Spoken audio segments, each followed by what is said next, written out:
Segundo a Febrasgo, Federação Brasileira das Associações de Ginecologia e Obstetrícia, a amenorreia é um sintoma caracterizado pela ausência de menstruação, o que pode ser provocado por diferentes motivos. Para falar sobre esse assunto, eu recebo aqui na nossa casa, com muito prazer e alegria, o ginecologista e obstetra, Dr. Fabiano Serra. Doutor, seja bem-vindo. Obrigado, Abi. Sempre uma honra estar aqui com vocês. Uma honra ter você com a gente, viu? Obrigado. E obrigada por esse um ano, né? É verdade. Um ano novo, nova fase do nosso verdade. Santa. Passa rápido, Parabéns, não é? né, por esse ano, você tem tido bastante sucesso. Amém. Doutor, quando eu olhei a palavra, bem que eu falei assim, gente, parece que eu nunca tinha escutado a palavra. Às vezes a gente até já ouve o que pode acontecer, mas eu nunca tinha escutado amenorreia. O Isso. que ela é? A amenorreia, ausência ou não, né? Meno é menstruação e reia seria o fluxo menstrual. Então é a ausência do fluxo menstrual. Então, toda mulher que para de menstruar, seja por um ciclo, 3 ciclos, por exemplo, uma mulher que menstrua todos os meses bonitinho, se ela fica 3 meses, pelo menos, sem menstruar, a gente vai chamar de amenorreia. Agora, aquelas mulheres que têm um ciclo completamente irregular, então que às vezes tem alguma doença, que menstrua super sem ciclicidade, né? Elas não conseguem determinar quanto tempo, a cada quanto tempo a menstruação vem, essas mulheres a gente considera 6 meses sem menstruar. Nossa, e pode acontecer também com adolescentes, porque a gente sabe que às vezes vem de uma forma precoce, 10, 11 anos, mas tem adolescentes que demoram mais. Existe alguma idade pra gente pensar nisso também? Pode ser uma amenorreia? Existe. E isso é muito bacana, Abi, porque a gente pode dividir a amenorreia em 2 tipos. A primeira delas é primária e a outra é secundária. A primária é quando aquela mulher ou aquela menina nunca menstruou na vida. Então ela chegou ali na puberdade, chegou na adolescência e a menstruação não desceu. Quando que a gente vai considerar anormal? Se aos 14 anos a menina já tem, não tem caracteres secundários, o que seria isso? Não tem mama, não tem pelo, não teve estirão puberal ainda. Se essa menina não apresentou nada aos 14 anos, a gente já tem que investigar. Ou aos 16 anos, quando ela já tem, por exemplo, mama, quando ela já tem pelo, mas ainda não menstruou. É sinal de que o processo está acontecendo, mas mais lentificado. Então, 14 naquelas que não tem nada, ainda de desenvolvimento puberal, e 16 naquelas que têm desenvolvimento puberal, mas ainda não desceu a menstruação. E quais são os sintomas? Por que isso acontece? Aí a gente tem que investigar várias causas, né? Quando a gente fala de amenorreia primária, que é dessas meninas que não menstruaram, a gente tem vários fatores. A gente pode ter uma deficiência na produção de alguns hormônios. A gente pode ter alterações do trajeto, então, por exemplo, meninas que às vezes têm um ímen perfurado. Então, a vagina delas não tem comunicação com a parte externa. Então, às vezes elas menstruam, mas a menstruação fica escondida, ela não é exteriorizada. Então, elas não descobrem que já menstruaram.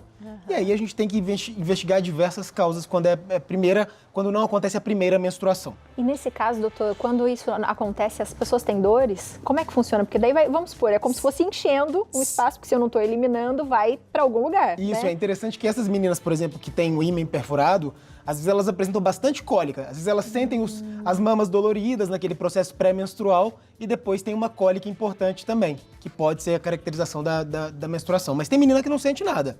Então, dependendo da quantidade menstrual que ela tiver, não vai causar dor. E se é o outro tipo, qual que é o outro tipo? Então, aí tem inclusive síndromes relacionadas a isso. Por exemplo, a síndrome de Turner, que seria uma deficiência... As mulheres têm um cromossomo X e um outro cromossomo X. A síndrome de Turner é quando elas têm somente um cromossomo X. Ela não tem o segundo. E isso é uma causa de falência ovariana precoce em meninas que nunca nem sequer menstruaram. Então, elas chegam na adolescência e elas não têm nem a oportunidade de menstruar. A síndrome de Turner pode ser desse tipo, mas ela pode ser mais tardia também. Então, ela pode iniciar ciclos menstruais, mas ela entra em falência ovariana também precoce. Então, ela vai menopausar ali por volta dos 25, 30 anos. Então, cada uma vai ter uma trajetória, mas a gente tem que suspeitar de uma deficiência, de uma anomalia genética também. E a gente pensando, sei lá, as mulheres que têm problema com alimentação, anemia, vamos dizer assim, por exemplo, ou estresse, influencia também? Influencia. Pessoas estressadas, então mulheres muito estressadas, ou que às vezes são bulímicas, que fazem atividade física em excesso, essas mulheres podem ter uma interferência no hipotálamo. Tá? E o hipotálamo ele é importante por produzir hormônios que estimulam a hipófise, que vão produzir outros hormônios a estimularem os ovários. Se a gente tem, em algum momento dessa cascata toda, alguma deficiência de produção hormonal, a gente vai ter também deficiência de menstruação. Nossa, doutor, que interessante isso, né? É bem interessante, Abi. Mas as amenorreias primárias não são as mais comuns. As mais comuns são as secundárias. As secundárias. Mulheres que já menstruaram e que iniciaram, num segundo momento, uma ausência de menstruação. Elas, de repente, param de menstruar. E às vezes pode achar que tá grávida. É a primeira causa. Né? É a primeira causa de amenorreia. Então, quando a gente fala em amenorreia, a primeira causa que a gente tem que suspeitar é gravidez. Gravidez. É. Porque apesar das mulheres falarem, impossível, eu faço o controle adequado, ou eu faço coito interrompido, eu faço tabelinha. Gente, a primeira causa de amenorreia que a gente deve suspeitar é gravidez. Boa. A gente tem um depoimento aqui, vamos assistir para a gente continuar nosso bate-papo. É a Luísa Kalimann, é de Petrópolis, no Rio de Janeiro, e trabalha como criadora de conteúdo digital. Ela teve amenorreia em 2015, nossa, e se estendeu até 2019. Vamos ver o depoimento que ela gravou pra gente. Oi, meu nome é Luísa, eu tenho 28 anos e eu descobri que estava com amenorreia hipotalâmica em 2015. Eu tive amenorreia por 5 anos. A minha menstruação parou depois que eu parei de tomar a pílula. Ela não desceu mais. Inicialmente a minha ginecologista achava que era porque eu tava saindo da pílula, era natural e tudo mais. Eu coloquei o DIU e eu coloquei um DIU de cobre. Em 2016 eu já tava quase um ano sem menstruar. E a gente achava que com o DIU de cobre eu ia voltar a menstruar, só que não aconteceu. E foi quando ela começou a querer investigar um pouquinho mais sobre a minha vida. Ela perguntou como é que era o meu estilo de vida e tudo mais. Na época eu fazia uma dieta de baixíssimo carboidrato e eu malhava, tipo, todos os dias da semana. Eu fazia HIIT, eu fazia treinos bastante intensos, eu perdi peso muito rápido e o meu percentual de gordura ficou mais baixo. Eu não era magérrima, mas eu com certeza tinha bem menos gordura e muito mais massa magra do que eu tenho hoje em dia. Na época, ela tentou conversar comigo, ela tentou explicar que isso poderia ser um problema, né, esse estilo de vida de malhar muito e comer pouco, mas eu não quis ouvir. Eu acabei desenvolvendo um transtorno alimentar e foram 5 anos até eu conseguir recuperar minha menstruação. Durante esses 5 anos, eu fui em diversos ginecologistas, eu tomei hormônio, eu tomei progesterona. A gente fez 2 rodadas de progesterona, foi bem difícil, a minha pele ficou bem machucada por causa disso, bastante espinha, meu humor e tudo mais, e nada fazia minha menstruação descer.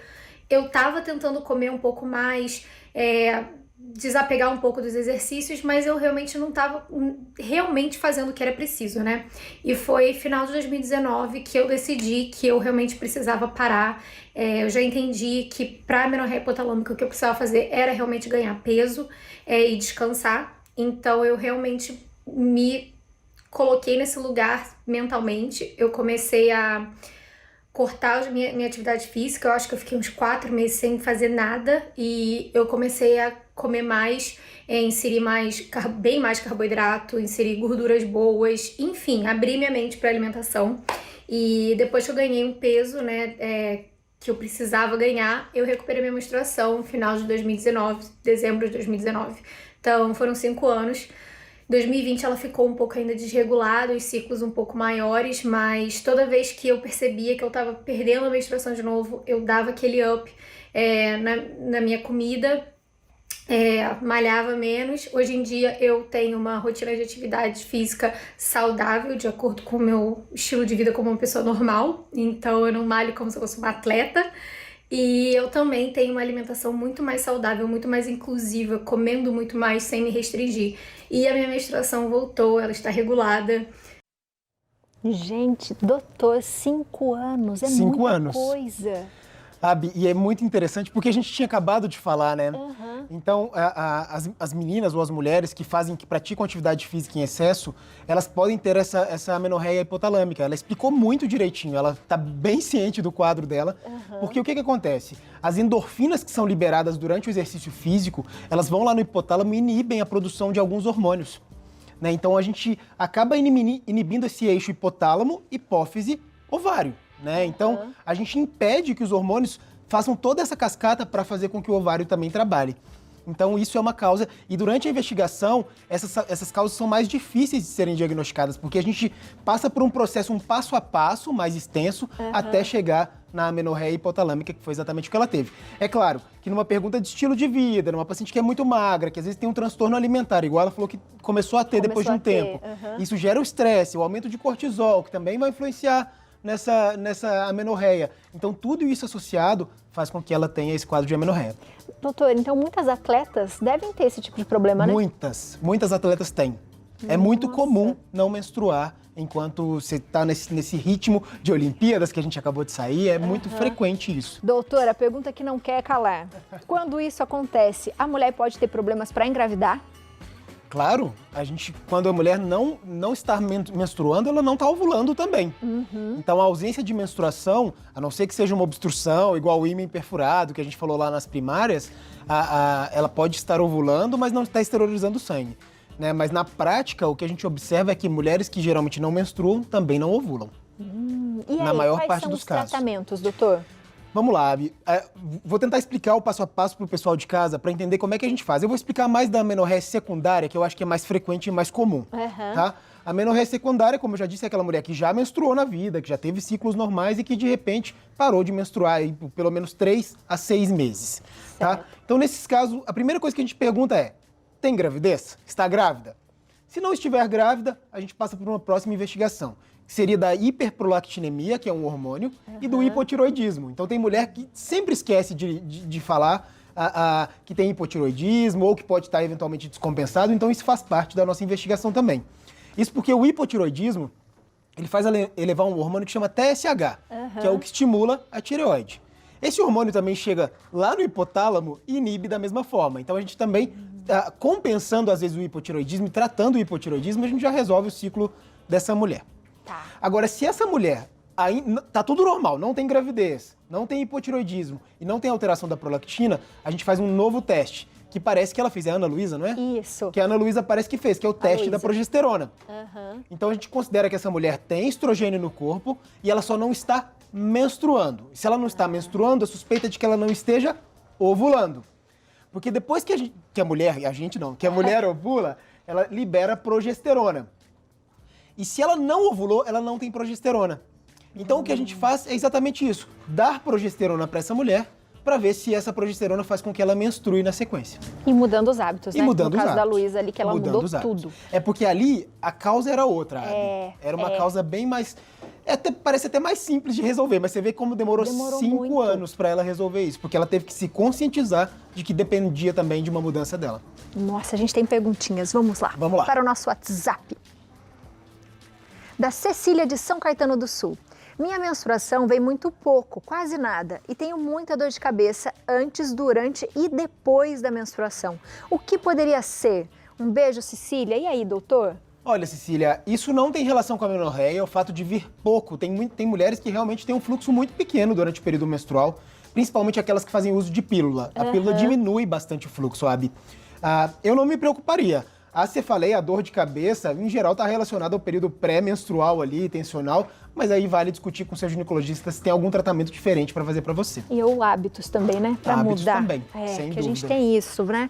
Mais uma perguntinha aqui. Da Márcia de São Bernardo do Campo, São Paulo. Minha filha de 11 anos está com hemangioma na vulva. Ela apresentou esse inchaço 2 dias antes de menstruar. Qual pode ser a causa, doutor? Ela ainda está em tratamento. Um beijo para você, Márcia. E aí, doutor? Ô, Márcia, a gente primeiro tem que ter certeza de que o diagnóstico é hemangioma. Hemangioma é quando tem uma malformação vascular. Então, é como se existissem vários vasos sanguíneos ali que ficam bem vermelhinhos. Sabe? Isso é o hemangioma. Mas o fato de estar no pré-menstrual, no período menstrual, todo o órgão está bem filtrado, bem vascularizado, a mulher está mais sensível. Então, não dá para saber exatamente se é do hemangioma. Uma outra causa que é rara da gente ver, mas seria endometrioma nesses locais. Tá? Então, às vezes tem endometrioma nesse local da vagina e às vezes esse endometrioma cresce justamente porque coincide com o período menstrual. Então, tô só levantando hipóteses aqui, não examinei sua filha, tá? Mas vale a pena pensar nesse diagnóstico. E 11 anos, né? Tão novinha. E 11 anos. Nossa, doutor. E uma coisa que é interessante falar pro pessoal de casa, Abi, é que com 11 anos a menstruação tende a ser bem irregular. Então pode ser que a menina menstrue agora, daí 5, 6 meses só que vai menstruar de novo. Então, até que o eixo esteja maduro, pode demorar um tempo e essa irregularidade, essa ausência de menstruação nesse período é normal. Legal. Doutor, sabe um outro assunto que a gente podia falar já? Já estou fazendo uma outra pauta pra gente. A menopausa precoce. As mulheres têm falado tanto sobre isso, acho que também pela vida e, né, pela idade, a dúvida. Acho que seria legal a gente falar mais sobre isso também. Vamos falar. E é interessante porque a menopausa precoce é uma das causas de amenorreia secundária. Que eu fiquei pensando. Então, uma mulher de 30 anos, por exemplo, que de repente parou de menstruar, a gente não conseguiu chegar nesse ponto ainda. Mas uma mulher que parou de menstruar numa idade precoce, ali antes do período que a gente consideraria menopausa, a gente tem que considerar a menopausa precoce, a falência ovariana precoce. Ai, hein, doutor? Então é uma das causas de amenorreia também. Tem que ter algum desses casos da amenorreia, chega a fazer uma cirurgia, por exemplo, ou não? Chega. Tem algumas, por exemplo, o ímã perfurado é uma, mas existe... na secundária existe uma causa também que é cirúrgica. Existe uma síndrome que se chama síndrome de Asherman. O que é isso? Se a mulher foi submetida a sucessivas, por exemplo, curetagens ou cirurgias dentro do útero, isso pode formar cicatrizes dentro do útero. E essas cicatrizes, ao longo do tempo, podem impedir que o sangue saia, mas também podem destruir o endométrio, que é essa camada que sangra todos os meses. Então, nesses casos, existe uma indicação cirúrgica da gente entrar por histeroscopia, que é uma câmera, e desfazer essas aderências que existem dentro do útero. Então, existem casos cirúrgicos, sim. Muito bom. Doutor, muito interessante esse assunto, Mas é viu? um tema bem amplo, assim, pra gente investigar, a gente tem que seguir um passo a passo mesmo, senão a gente se perde também. Então, existe um passo a passo que a gente vai seguindo e investigando, pensando nas possibilidades, comparando a idade de cada paciente, obviamente. E com vários exames. Com vários exames. Na verdade, não é tanto não. A gente faz mais teste do que exames. Do que exame. Porque os testes, eles são bastante importantes. Então, a gente faz teste da progesterona, faz teste do estrogênio com a progesterona. Então, a gente tem um arsenal terapêutico também para investigar. O que a gente não pode é fazer simplesmente dar a pílula para essa paciente e esquecer que ela teve amenorreia. A gente tem que investigar a causa. Muito bom. Doutor, seja bem-vindo sempre à nossa casa, viu? Obrigado. Até a próxima. Obrigada mais uma vez por esse ano sempre com a gente. É um prazer estar aqui com vocês, de verdade. Com a gente também, viu? Obrigado. Grande prazer. Um beijo no seu coração. Beijo a todos de Aproveita, casa. minha gente. Curtiu as suas férias? Você descansou um pouquinho, né? 7 dias. Não foi muito, foi né? suficiente. Mas achutou, né? Achutou um pouquinho. Sempre ajuda, né? Mas na hora que você está descansando, você tem que ir embora. É bem assim mesmo, mas é bom parar, né? É bom. A pausa é bom, é necessária para todo necessária. mundo. Beijo, doutor. Obrigado. Aproveita, minha gente, segue o doutor na internet, @doutor Fabiano Serra, tudo junto. Também tem o site doutorfabianoserra.com.br e o YouTube, Doutor Fabiano Serra. Lá ele dá várias dicas para você aí de casa, viu? Aproveita, faz bastante pergunta para ele. Bom ouvi-lo, não é? E se cuida, mulherada, se cuida, não é não?